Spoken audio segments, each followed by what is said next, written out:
हर किसी के जीवन में अनुकूलताएं प्रतिकूलताएं आती हैं, लेकिन एक समझदार व्यक्ति प्रतिकूलताओं में भी बहुत कुछ सीखता है और प्रतिकूलताओं के माध्यम से भी वह अपने जीवन को आगे बढ़ाने के लिए जो अपने भीतर धैर्य और साहस को देखता है, उसकी परीक्षा प्रतिकूलता में ही होती है।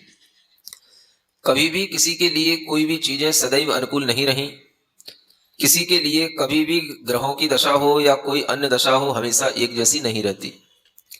हर जातक की जब कुंडली बनती है तो उस कुंडली में सभी प्रकार के जो 12 खाने होते हैं, 12 घर होते हैं, सब में होते हैं। जिस घर में एक कोई भी ग्रह आता है, अन्य ग्रह अपने आप दूसरे समायोजित हो जाते हैं अन्य अन्य खानों में। वह एक गणित है कि जिस समय पर जातक का जन्म होता है उस समय पर जैसे ग्रह की जो दशा होती है उसके अनुसार अन्य ग्रह भी अपने आप समायोजित हो जाते हैं और उसके जीवन काल में कोई ना कोई समय ऐसा आएगा जब किसी ना किसी ग्रह की दशा चल ही रही होगी। तो हर व्यक्ति के जीवन काल में वह दशा आती है जब कोई ना कोई ग्रह उसके लिए उदय को प्राप्त होता है, लेकिन वह ग्रह केवल हमें एक सूचना देते हैं कि आपके साथ ऐसा घटित होगा, हो सकता है। यह जरूरी नहीं है कि आपके साथ ऐसा ही घटित होवे, क्योंकि एक ग्रह के साथ में अनेक और ग्रहों के भी प्रभाव होते हैं और वह ग्रह तो केवल एक गणित है, एक लक्षण है, एक सूचना है। हमेशा ही एक जैसा प्रभाव, एक जैसी सुख शांति, एक जैसा ही हमेशा व्यापार में उठाव, हमेशा एक जैसी अनुकूलताएं ये कभी भी नहीं रहती हैं। यह उतार चढ़ाव हमेशा चला करता है और उसके बीच में अगर हमारे मन में कभी यह भाव आ जाता है कि यह इनके ग्रहों के कारण से हो रहा है, तो यह हमारी एक अज्ञानता होती है, क्योंकि वह उन ग्रहों के कारण से नहीं हो रहा। ग्रह तो एक सूचनात्मक एक चिन्ह होते हैं, होता तो आपके अपने ही कारणों से होता है। अगर आप ऐसा सोचते हैं कि ग्रहों के कारण से ऐसा हो रहा है तो ये आपकी वही अज्ञानता होगी जैसे कि किसी को बुखार आया और किसी ने थर्मामीटर अपने आंख में लगाया और फिर जो है उससे बुखार ना पा, तो वो यह सोचे कि ये थर्मामीटर के बुखार के कारण से हमको बुखार आ रहा है। समझ आ रहा है? उसी तरह से कोई भी ग्रह होते हैं, उनकी दशाएं अगर खराब भी होती हैं तो वह तब आपको समझ में आती हैं जब आपके लिए कोई प्रतिफल उसका दिखाई देता है। लेकिन उस प्रतिफल में यह नहीं सोचना चाहिए कि इन ग्रहों के कारण से ऐसा हो रहा है, हो तो हमारे अपने कर्मों के कारण से हो रहा है। उसका गणित बाहर से लगाया जाता है तो यह कहा जाता है कि इस ग्रह के प्रभाव में अभी ये आपका समय चल रहा है, इसलिए यह फल आपको मिलेगा ही। क्या समझ है?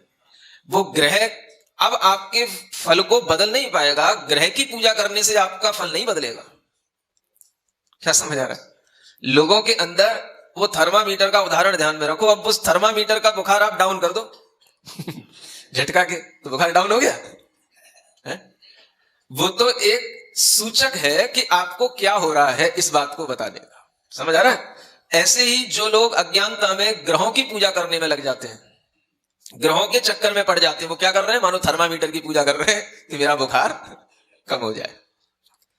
थर्मामीटर के बुखार को डाउन कर रहे हैं कि मेरा बुखार डाउन हो जाए। उससे क्या होगा? बुखार कैसे डाउन होगा? बुखार तो आपका समय से ही डाउन होगा। कुछ आप उपचार करोगे बाहरी अपने शरीर पर तो उससे कुछ फर्क पड़ेगा, उस थर्मामीटर को हिलाओगे डलाओगे तो उससे क्या फर्क पड़ेगा? क्या समझ आता है? ऐसे ही ग्रहों की दशाएं होती हैं, ये सूचक हैं कि आपका यह समय आया है। क्यों आया है? क्योंकि इस ग्रह का यह लक्षण है, इसमें ऐसा होता है। कोई विघ्न आता है, कोई अभाव आता है, किसी प्रकार की आपत्ति विपत्ति आती है। ये टाइम है, इस टाइम के बीच में आपको आना है और उस टाइम पर ऐसा होना है। आप अगर उस ग्रह की पूजा में लग गए, शनि ग्रह की देवता की शांति के लिए चलो तेल चढ़ाएं, समझ आ रहा है? तो आप तेल ही चढ़ाते रहोगे, शनि के ही पास जाते रहोगे, होना जाना उससे कुछ भी नहीं है। दुकानदारियां दूसरे खूब चलाते रहेंगे। समझ आ रहा है? सुना है? या कैंट में बहुत बड़ी दुकान है और उस आदमी ने पहले उसके पास कुछ नहीं था, अब उसने अपना एक बहुत बड़ा बिजनेस बना लिया है और खुद ही अपना प्रोडक्ट तेल बाहर रखे रहते हैं, खुद बेचता है। समझ आ रहा है? उसका पैसा भी उसी को आता है और फिर जो है जो भीतर जाकर के जो पैसा देता है चढ़ाता है वो भी उसी के पास जाता है, रसीद भी वही बनाता है कि इतने का तेल तुम चढ़ाओगे या इतने तेल चढ़ाने के बाद में इतना पैसा दोगे तो तुम्हारे लिए शरीर की दशा उतर जाएगी। तो मतलब बहुत अच्छा व्यापार उसने बना रखा है। तो वो तो उसकी समझदारी है, ना समझी तो हम आपकी कहेंगे नहीं समझ आ रहा है? कोई व्यक्ति अगर आपकी बेवकूफी का फायदा उठा रहा है तो हम तो उसे तो समझदारी कहेंगे, ना समझ तो आप हो, बेवकूफ तो आप लोग हो। तो दुनिया में व्यापार चलाने का सबको स्वतंत्रता मिली है, कोई भी किसी भी तरीके से व्यापार चलाए, उसकी उसमें कोई गलती नहीं है। वो तो जानता है कि आदमी अज्ञानता में बह रहा है, तो इस अज्ञानता का फायदा हर कोई उठा रहा है, तो वही उठाता है। समझने की बात इतनी है कि हम अपनी अपनी अज्ञानता को संभाल लें, अपनी अज्ञानता को दूर कर लें। समझ आ रहा है? दुनिया की अज्ञानता दूर करने का ठेका नहीं ले रखा और ना हो सकती हो। तीर्थंकरों के सामने भी नहीं हो पाई, बाद में भी नहीं हो पाई, तो किसी के सामने नहीं हो सकती। तो आप लोग ये विचार करें कि हम उस अज्ञानता के शिकार तो नहीं है, कि आप लोग अपनी अज्ञानता के ऊपर अपना जो एक भ्रम पड़ा हुआ है उससे बचने की कोशिश करें।